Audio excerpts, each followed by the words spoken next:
കർത്താവിൻ്റെ നാമം വാഴ്ത്തപ്പെടുമാറാകട്ടെ. ഒരു വാക്യം വായിക്കുന്നു. മത്തായി എഴുതിയ സുവിശേഷം 26:13. മത്തായി 26:13. ലോകത്തിലെങ്ങും ഈ സുവിശേഷം പ്രസംഗിക്കുന്നിടത്തെല്ലാം അവൾ ചെയ്തതും അവളുടെ ഓർമ്മയ്ക്കായി പ്രസ്താവിക്കുമെന്ന് ഞാൻ സത്യമായിട്ട് നിങ്ങളോട് പറയുന്നു. മെമൻറ്റോസ്, അതിൻ്റെ അർത്ഥം സൊവനിയർ, അതിൻ്റെ അർത്ഥം ഓർമ്മിക്കുവാൻ സൂക്ഷിക്കുന്ന വസ്തു. മനസ്സിലായോ? ഓർമ്മിക്കുവാൻ സൂക്ഷിക്കുന്ന വസ്തു. നാം ജീവിച്ച ഇടം, നാം പ്രവർത്തിച്ച രീതി, നമ്മുടെ ജീവിതത്തിൽ വന്ന സംഭവങ്ങൾ, നല്ലതും ചീത്തയുമായിട്ടുള്ള പല അനുഭവങ്ങൾ, ഇതൊക്കെ ഓർക്കാൻ കരുതി വയ്ക്കുന്ന ചില അടയാളങ്ങളുണ്ട്, ചില സുവനീറുകളുണ്ട്, ചില മെമൻറ്റോകളുണ്ട്, ചില രേഖകളുണ്ട്. ഇതൊക്കെയാണ് അതിൻ്റെ. ഇവിടെ നമ്മൾ വായിച്ചു കേട്ടതായ ഭാഗം ഒരു നല്ല മെമൻറ്റോ ആണ്. യേശുക്രിസ്തു തന്നെ പറഞ്ഞതാണത്. ദൈവത്തിൻ്റെ കുഞ്ഞെ, സ്വർഗത്തിൽ ദൈവം, അതായത് നമ്മുടെ കർത്താവായ യേശുക്രിസ്തു, തൻ്റെ പ്രിയ മക്കളെ ജീവിതം ഓരോരുത്തരുടെയും പേരെഴുതി അവർക്കൊരു മൊമെൻറ്റോ കരുതുന്നുണ്ട്. നമ്മുടെ ജീവിതത്തിലെ ഓരോരോ ദിവസത്തെയും കാര്യങ്ങൾ കർത്താവ് നന്നായിട്ട് അതിൻ്റെ പിക്ചർ എടുത്ത് സൂക്ഷിക്കുന്നുണ്ട്. ഒരിക്കലും നമ്മുടെ മുമ്പാകെ അവതരിപ്പിച്ച് നമ്മെ എൻകറേജ് ചെയ്യുവാണ്. അത് യാസംശയാണ്.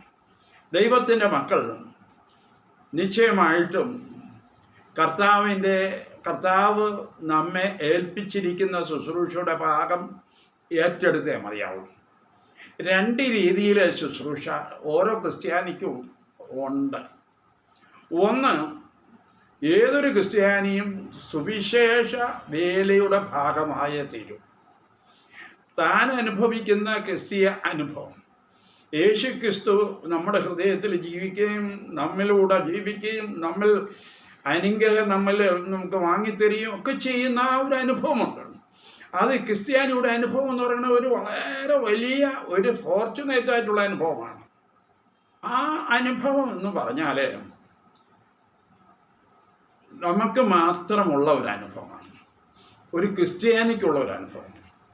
ഔട്ട്സൈഡേഴ്സ് അത് അനുഭവിക്കുന്നില്ല. മനസ്സിലാക്കണം. അപ്പം അത് മറ്റുള്ളവർക്കും പങ്കുവയ്ക്കണം. നമ്മൾ അനുഭവിക്കുന്ന സന്തോഷം മറ്റുള്ളവരും അറിയണം. നമ്മൾ മാത്രം വെച്ചെന്ന പോലെ. അതാണ് സുവിശേഷകൻ്റെ റോള് എല്ലാ ക്രിസ്ത്യാനിക്കും ഉണ്ട്. ഡയറക്റ്റായിട്ട് സുവിശേഷ പ്രവർത്തനം ചെയ്തില്ല എങ്കിലും ഇൻഡയറക്റ്റ് ആയിട്ടെങ്കിലും അവരതിനകത്ത് ഭാഗവാക്കാകണം. അതുകൊണ്ടാണ് ചിലരൊക്കെ പ്രാർത്ഥനാ സഹകാരികളാകും, ധനപരമായ സഹകാരികളാകും, പിന്നെ ഏതെങ്കിലും വിധത്തിൽ പ്രോത്സാഹിപ്പിക്കുവാൻ പിന്നിൽ നിൽക്കുകയും ചെയ്യുന്നത് അതുകൊണ്ടാണ്. ക്രിസ്തുവിൽ വിശ്വാസമുള്ളവർക്ക് അത് ചെയ്യാതിരിക്കാനൊക്കത്തില്ല. അല്ലാതെ യേശുക്രിസ്തു ഉള്ളവരായി ക്രിസ്ത്യാനികളായി തീർന്നത് ബോധിച്ചതുപോലെ ലോക മനുഷ്യരെ പോലെ ജീവിക്കാനുള്ളതല്ല. അതാണ് ഒന്നാമത്തെ കാര്യം. കാരണം കർത്താവ് എല്ലാം കുറിക്കുന്നുണ്ട്. രണ്ടാമത്, വേറെയും ഒരു രീതിയിലും കർത്താവ് നമ്മെ കുറിക്കുകയും നമ്മെ അതും കർത്താവിൻ്റെ വേല തന്നെയാണ്. അതായത് ലോകത്തിൽ നമുക്ക് ജീവിക്കുവാനായിട്ട് ചില തൊഴിലിൽ ദൈവമാക്കി വയ്ക്കും.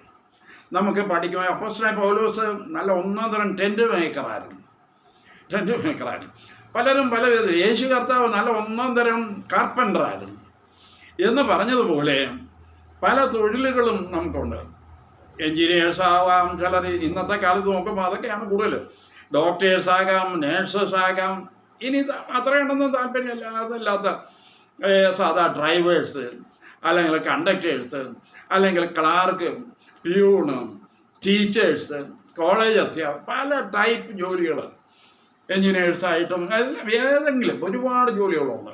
സാധാരണ ഫാമേഴ്സ്, കൃഷിക്കാർ, ഇങ്ങനെയൊക്കെ ഉണ്ട്. ഇതിനെയും കർത്താവ് വില മതിക്കും.